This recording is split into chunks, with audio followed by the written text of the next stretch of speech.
memperjelaskan sesuatu pertanyaan yang sudah inbox yang WA saya. Ini adalah video yang pertama kali yang saya buat dengan tujuan untuk melakukan suatu edukasi yang sebelumnya belum pernah dibahas, dan sini ada kandungan-kandungan tertentu yang perlu diketahui yang terutama dari segi suatu gaibiyah, yaitu dalam dimensi sisi astral ketika waktu terbenamnya matahari. Jadi di sini ada dua kandungan, yaitu di dunia gaibiyah dan dunia nyata, yaitu dunia manusia. Terus yang pertama, saya menjelaskan suatu sisi astral ketika terbenamnya matahari, yaitu aktivitas kehidupan bangsa jin dari dunianya gaib. Yang pertama, munculnya suatu gerbang atau dimensi yang bersentuhan dengan dimensi manusia. Itu waktunya kapan? Kalau di dunia nyata itu waktu sore, yaitu jam 5 menjelang maghrib. Situ mulai kebukanya suatu aktivitas kehidupan bangsa jin. Di situ aktivitas jin tergolong apa aja kan gitu kan. Baik, saya akan jelaskan. Yang pertama itu yaitu dari golongan bangsa jin ngampar, yaitu kastanya itu kasta rendah. Contohnya itu jin yang berubah wujud perempuan, paling banyak seperti itu jin perempuan ya. Tugas-tugas dari bangsa jin ngampar ini berbeda-beda ketika pembukaan suatu gerbang secara gaibiyah, itu berbeda-beda. Terutama munculnya yaitu jin perempuan di situ. Terus diikuti oleh sosok-sosok jin yang lain. Paling dominan itu jin perempuan, seperti yang secara umum itu bahasanya kuntilanak gitu kan, nenek gombel. Intinya tujuan jin tersebut memang muncul waktu sore menjelang maghrib. Di situ itu secara gaibiyahnya kan. Terus kehidupan bangsa jin secara gaibiyah waktu sore mulai terbitnya matahari itu kondisinya seperti apa? Seperti warna kemerahan, terus warna kuning, ya seperti pemandangan lah di situ kan, kehidupannya seperti itu. Terus di situ apakah ada tumbuh-tumbuhan? Ada, tapi sangat berbeda dengan tumbuh-tumbuhan di manusia, sangat berbeda. Biasanya kalau di dimensi manusia itu kan secara nyatanya tumbuhan itu buahnya ada di atas, terus akarnya itu ada di bawah.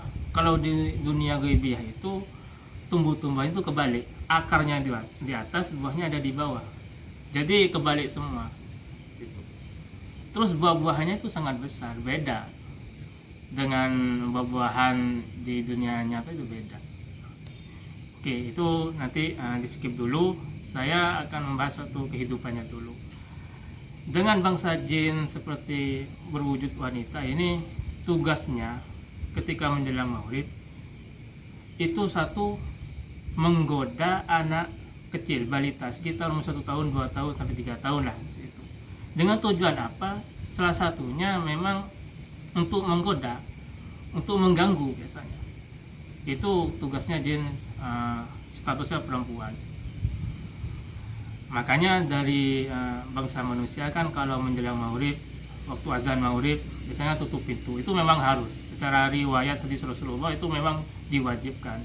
Terus menjelang maghrib, habis sholat maghrib itu harus baca surat Yasin.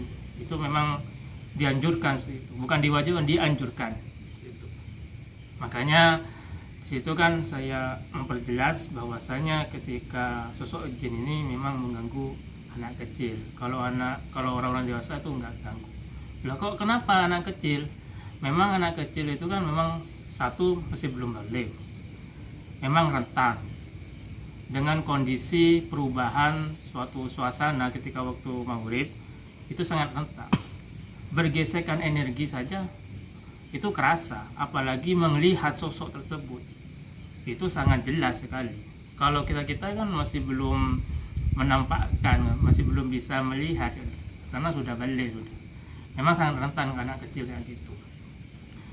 Terus saya membahas dari pertanyaan lover di situ kan. Ada pertanyaan, Gus, kenapa anak saya itu ketika menjelang maghrib itu nangis tapi gak panas badannya, setelah habis isya diem, terus tengah malam nangis lagi kan gitu. Apakah ada gangguan ataukah ada yang menempel di anak saya kan gitu. Nah di situ kan sosok jin ini bukan menempel, tetapi anaknya sampean ini ketika anak balita itu merasakan energi atau kekuatan dari bangsa jin tersebut. Bukannya sosok jin ini menempel ke badan, bukan. Intinya dia sangat rentan sekali sama energinya jin tersebut. Jadi sangat kerasa. Jadi apalagi menampakkan kan anak kecil tersebut ke sosok tersebut, maka akan timbulnya suatu ya, salah satunya ya panas gitu, terus nangis terus. Kalau orang Jawanya itu apa ya, sawan ya. Oh ya, Sawan ya. sawan.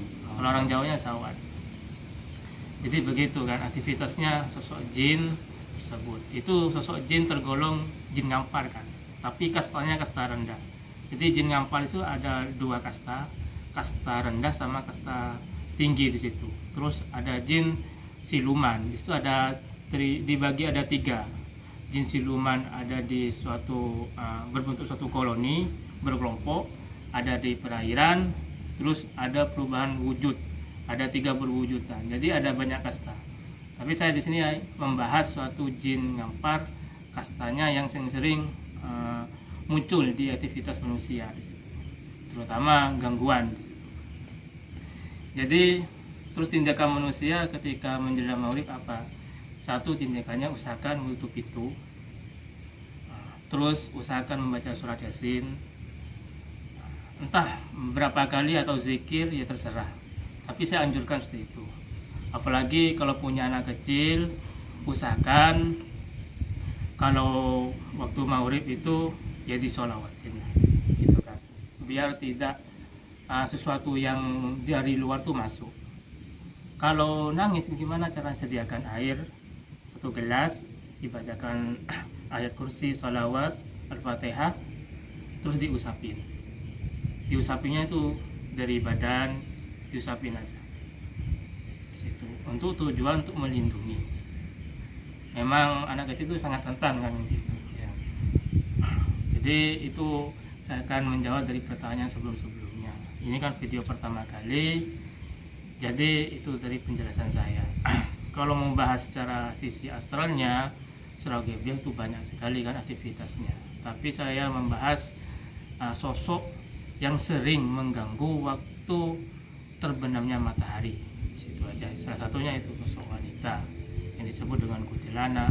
Pokoknya yang perubahan wujud jin yang perempuan. Gitu. Mungkin Masnya ada pertanyaan yang masih belum dipahami kan gitu. Nanti saya akan jawab kan. Nanti para penonton nanti kalau ada pertanyaan ya tinggal komen aja atau di WA atau di inbox, nanti saya akan jawab. Nah, ini kan memang saya tidak menyiapkan bahan untuk dibahas ini, cuma saya mengambil bahan dari pertanyaan dari lover peminat, jadi saya akan jawab. Jadi tidak usah nanti kalau ada pertanyaan lagi ya tinggal tonton aja video tersebut.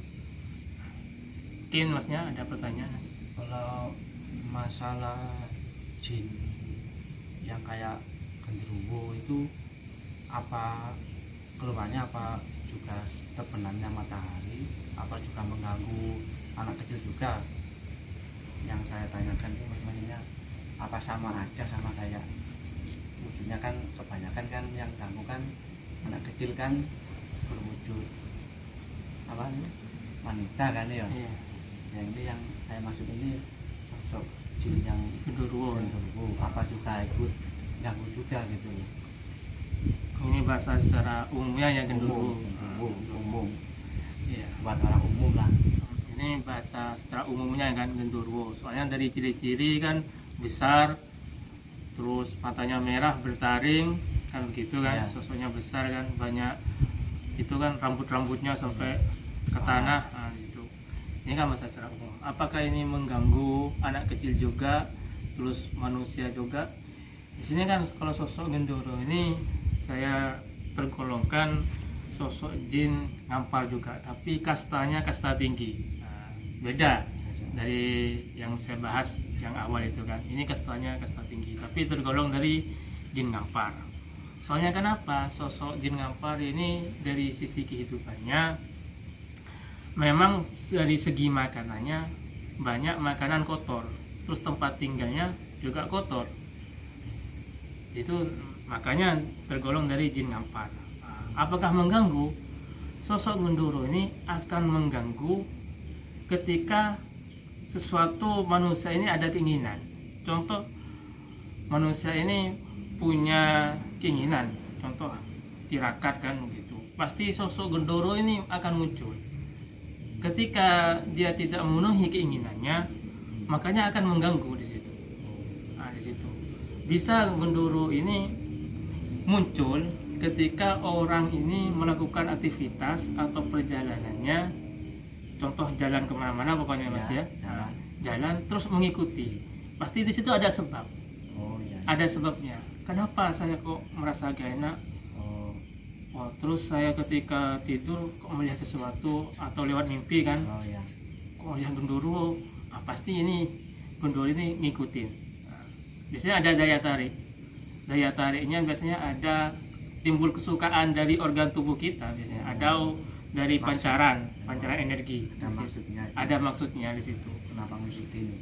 Padahal Gendoro ini adalah sebenarnya dari tipu daya juga, tipuan mas. Tipuan. Biasanya kan kalau orang nggak paham kan, biasanya Gendoro ini banyak permintaan ya, banyak permintaan. Contoh Gendoro, saya mau ngasih sesuatu sama kamu, asalkan keinginan saya terpenuhi.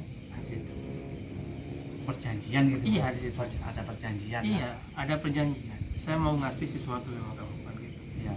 Tapi saya minta ini kan gitu. Minta keinginan juga kan gitu. Contoh imbalan. Minta imbalan. Gitu. Ada permintaan, ada imbalan kan. Ada imbalan. Terus kalau dipenuhi, maka akan diberi juga. Gitu ya. Akan diberi. Makanya dia di kasta yang paling tinggi kan. Iya, jadi jin ngampar kan. Jin ngampar. Tapi Gendoro ini tidak bisa berubah wujud. Cuma satu wujud. Satu wujud aja. Soalnya bukan tergolong dari jin siluman.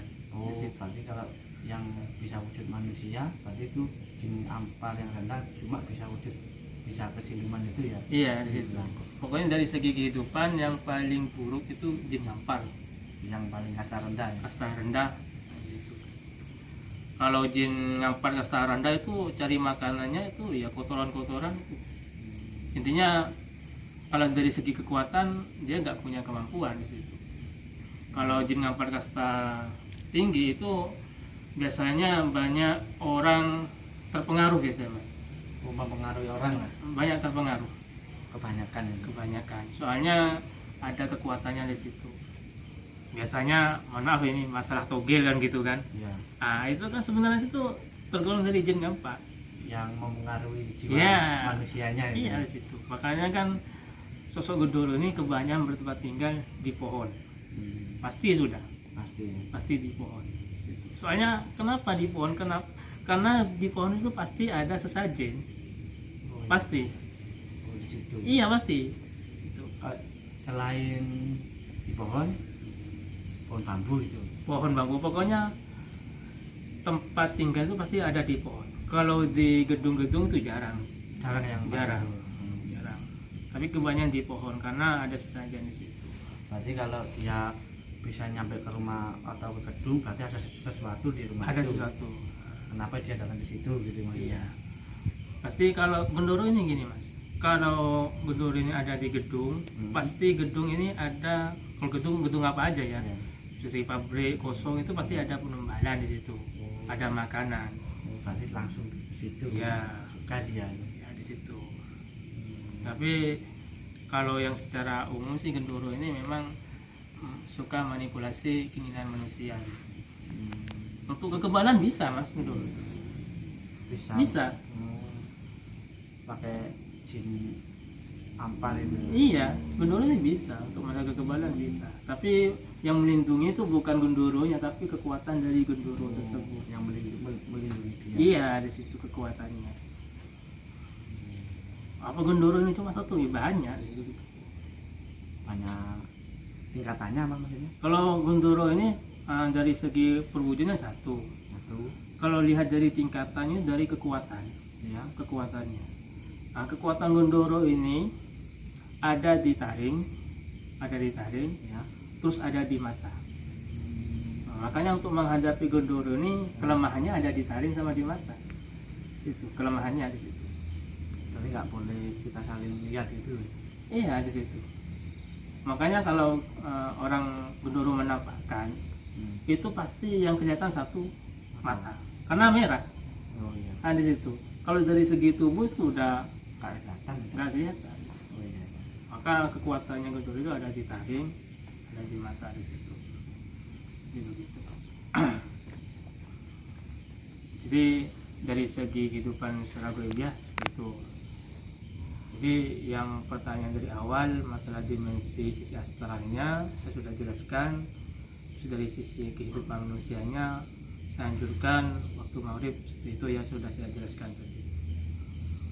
Jadi sudah ada pertanyaan dari masnya sudah, mungkin ada pertanyaan yang lain yang ada sangkut paut dengan manusia, Ya, mungkin ada. masalah ya itu kan jin ampal kan kalau ya apa seringnya kan nampakkan ke anak kecil ya. Ya. Kenapa kok juga bisa menampakkan ke manusia dewasa itu loh. Tapi sosoknya ya wanita ya itu seperti itu maksudnya. Ya. Ini berarti ini masalah kenapa selalu menampakkan ke anak kecil terus sama Orang dewasa. orang dewasa. Oke. Ini biasanya dibatasi oleh waktu, Mas. Waktu ya. Waktu. Ya, tadi kan udah saya bahas masalah anak kecil yang sering nangis juga kan. Ya. Itu kok waktu sore sampai isya gitu. Ya, kita berhenti. Berhenti. Kenapa kok waktu malam itu nggak pernah gitu? Ya. Terus siangnya itu nggak pernah di situ. Nah, memang kalau batasan itu memang ada tugas masing-masing, Mas. Kalau sosok jin tersebut ada tugas masing-masing untuk mengganggu anak kecil di situ. Oh, ada tugasnya. Ada sendiri. tugas sendiri-sendiri. Meskipun itu tergolong jin kastanya kasta rendah. Ya, di situ. Ada tugas masing-masing. Kalau orang dewasa menampakkan itu biasanya kan tengah malam kan. Oh ya, tengah malam. Tengah malam biasanya di atas jam 10 udah kan. Ya. 10, jam 11, jam 12 gitu. Itu memang secara umum ya itu udah kuntilanak. Ya, sosok perempuan itu. Perempuan di situ. Biasanya ciri-ciri kuntilanak ini yang asli kan. Saya punya videonya. Videonya saya sudah punya. Jadi saya kasih penjelasan juga. Sosok wujud penampakan ya itu sangat beda. Kalau sosok yang menampakkan itu masih belum wujud, berarti masih bayangan, berarti sosok aslinya masih belum ada di dunia nyata, masih ada di dunia goibia. Itu penampakan. Itu durasinya orang yang menampakkan itu paling lama 3 detik udah. Itu menampakkan. Kalau sosok wujud real di dunia nyata itu mungkin nggak sampai 5 detik, itu cuma paling lama 3 detik udah itu wujud. Tapi di situ kan ada aturannya, nggak mungkin sosok jin ini mewujudkan ke dunia nyata, berarti sosok jin ini ya cari bahaya juga kan. Oh iya. Bahaya juga sosok jin ini, Terlalu lama lah kayak itu. bahaya juga untuk mewujudkan ke dunia nyata. Terus sosok jin mewujudkan ke dunia nyata ini nggak ada kelemahan, nggak ada kekuatannya, lemah. Pas sudah wujud ya. Iya, lemah, dia nggak punya kekuatan. Oh. Makanya kalau ada sosok yang nampak, ya gak usah takut, Kita lempar aja gitu. dilempar aja, Pasti kena. dia pasti kena di situ. Tapi kan kebanyakan sosok yang menampakkan bukan wujud, banyak di situ. Jadi ada aturannya, tidak semena-mena Dia sosok jin ini wujud, menampakkan nggak semena-mena di situ. ada aturan juga. Ada aturannya juga. Ya kita untuk perjalanan ke dunia gaib ada aturannya kan, Iya, iya. ada aturannya. Ya kenapa dia kalau Ke alam. ke alam nyata tiba-tiba muncul, tiba-tiba wujud tanpa aturan? Oh iya. Kan ini menyalahi kodrat kan. Oh iya. Ya, Ya, di situ. berarti ada aturan sendiri ya. Ada aturannya loh, dia kan pakai ilmu lah. Kita menembus ke alam gaib juga pakai ilmu, ada aturannya juga ilmunya kan. Oh iya. Iya, iya. Ya seperti itu kan, Sama tadi. jadi sama. Kehidupan jin sama kehidupan manusia ya agak mirip lah kan gitu. Iya ya, kita perjalanan ke alam gaib itu sukma kita, bukan jasad. Iya, Sukma. iya. Sukma. Nah, kalau bangsa jin di situ ke alam nyata, kalau wujud berarti ya dianya lemah, Oh, lemah. iya itu. Jadi bahaya juga.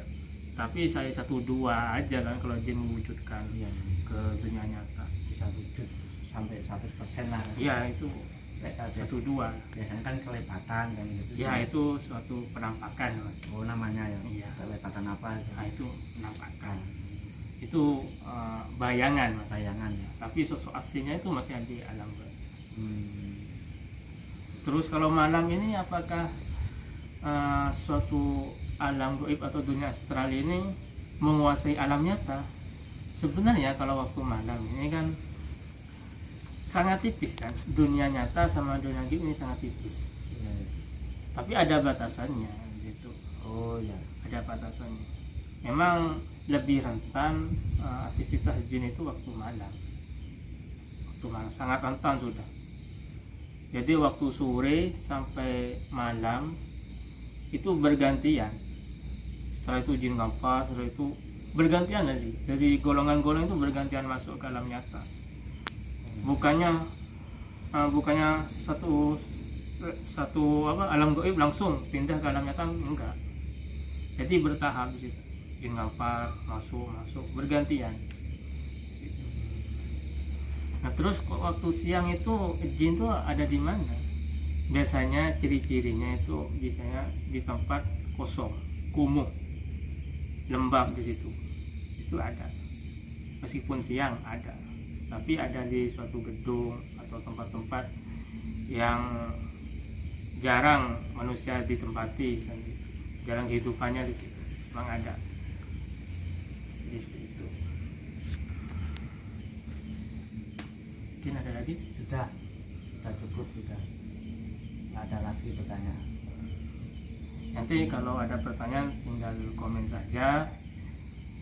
Nah, nanti saya share video ini di media sosial. Pokoknya kalau masih belum paham di komenin aja kan. Terus channel ini mengandung edukasi, bukan sesuatu mengandung suatu kesaktian, bukan. Saya cuma mengajak bila ada suatu kekurangan atau kritik nanti di komen. Terus pokoknya bila ada kekurangan nanti ada kritik, ada saran lah nanti kan, nanti di komen aja. Jadi itu dari penjelasan saya yang menanggapi pertanyaan-pertanyaan sebelumnya. Ini video pertama kali saya akan upload, insyaallah besok Jumat saya akan upload.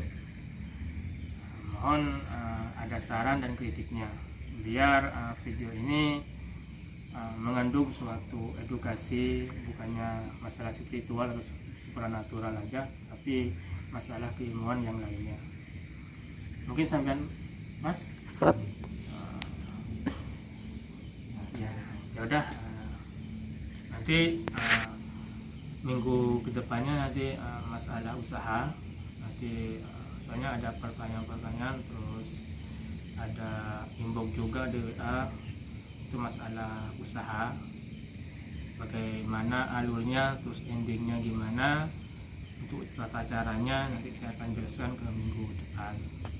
Jadi cukup sekian, mohon maaf bila ada kekurangan dari tutur kata, bila ada suatu khilafan, mungkin itu dari kekurangan saya, mungkin kalau selebihnya ya itu dari Allah. Jadi cukup sekian, saya assalamualaikum warahmatullahi wabarakatuh.